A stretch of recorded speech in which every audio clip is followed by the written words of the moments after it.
Everybody loves predictions and I do too, so it would be my pleasure to present to you my projected year-end ATP rankings for 2023. And before we start, let me remind you that I know ball, so if you disagree with me, then put your money where your mouth is and try to predict your own year-end top 20 in the comments section down below. So at the 20th spot, I placed Denis Shapovalov. He will always have the top 10 potential at the very least, but until he becomes more consistent, he will take up some spot at the bottom half of the top 20 in the rankings, and since I don't see him becoming consistent this season, I think this ranking is appropriate for him. Lorenzo Musetti will reach the top 20 for the first time in his career during the 2023 season in my opinion. Even though he is not coming into the season in his best form, I still think that his game is versatile enough to gain points on every surface and therefore earn his place in the top 20. Francis Tiafoe will end the year in the 18th place. He is my favorite player on tour, but I have to be objective here, so I can't overrate him. Everybody was mesmerized by his play during the US Open and the Laver Cup to some extent, but I can't pretend like these types of results aren't few and far between. Francis is prone to a quick exit out of a tournament, so 18th would be a great place for him. Number 17th is Cam Norrie. This guy just somehow gets results, so he's here, I guess. Number 16, Pablo Carreno-Busta. This guy gets results, so he's here, I guess. Number 15 is Taylor Fritz. He was pretty solid at the ATP final, so I have to give him props for that, but I don't see him replicating those good results in the upcoming season. Falling to 15 might seem as a big drop off, but I think it's a fair one. Nick Kyrgios will end the year as the 14th best player in the world, and listen, we just have to see how many tournaments he actually plays. That is the most important thing in terms of his ranking. If you are sane, then there is no reason to doubt the fact that he has immense talent, so he will climb the rankings for sure. Hubert Hurkacz will be next up in the rankings, and again, this guy just gets results, so he's here, I guess. 12th spot in the rankings will be reserved for Felix Auger-Aliassime, and it might seem low after his great run of form at the end of the season, but unfortunately for him, his level shows when he is playing someone actually great. And I'm not saying he has no chance when he is playing the best, what I'm saying is he reminds me of Arsenal Football Club from the last season. Make of it what you will. Andrey Rublev will be absent from the top 10, and you can throw him in the same boat with Felix, but I think that he will narrowly overtake him in the rankings and end the year in the 11th place, which could be considered as a regress, but to be fair, I think it is his rightful place in the rankings until he brings more variety to his game.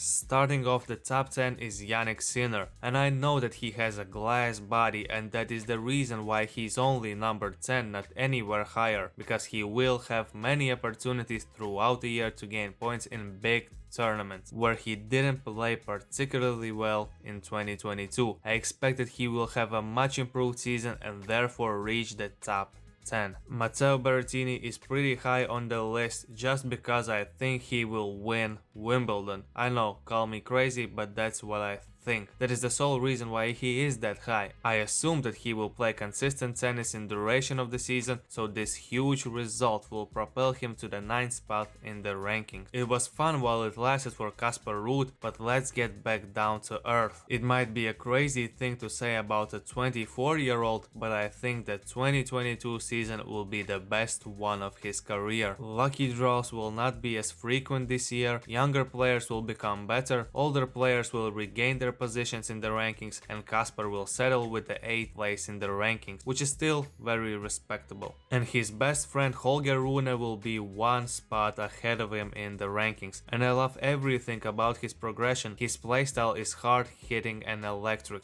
His partnership with Patrick Mouratoglou has worked from the first second of the foundation of this tandem, and in my opinion there is no reason to doubt that Holger can go all the way up in the rankings in the future, but for the 2023 season he will have to settle with 7th. What I will say about Rafael Nadal might be a bit controversial, and he is the GOAT in the minds of many and he deserves respect, but I think the fall off will take full effect in the 2023 season. In my opinion, he won't win the French Open. I might sound crazy, but I think he might go winless in Masters and Grand Slams this year. He is getting older, decline has to start at some point, and that point will be this upcoming season. It is scary to predict someone's ranking when they are coming back from a big injury. It can go two ways, either everything goes downhill and the player doesn't reach his previous heights, or he can come back stronger and better than ever. And that is what I think will happen with Sasha Zverev. His preseason is looking promising, so I don't think I am crazy for saying that he will return to the top 5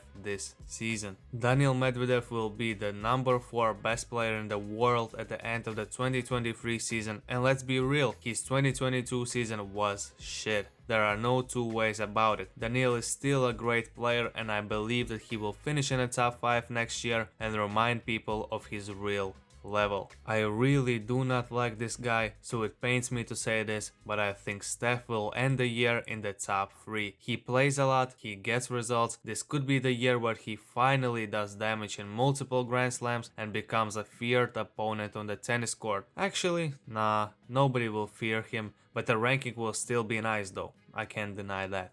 It is crazy to think that Carlos Alcaraz is still 19. He will still have some up and down moments throughout the season, which is expected from a young player. But he is quick, he's strong physically, he's strong mentally, he's the undisputed future of tennis, but as you can clearly understand, he will not retain his number 1 spot, and there is no shame in that, because the 2023 season will finish with Novak Djokovic as the year-end number 1. The Serbian superstar will be motivated and on a mission to catch Nadal in the Grand Slam tally and re-establish his dominance in the tennis world, and I don't see anyone stopping him from doing exactly that. So those are my predictions for the 2023 season. Don't worry, I am expecting myself to look like a goof at the end of the season, but that's the beauty of predicting, isn't it? Subscribe to the channel for more tennis content, check out the suggested video for some tennis hot takes, and until next time, take it easy, my friend.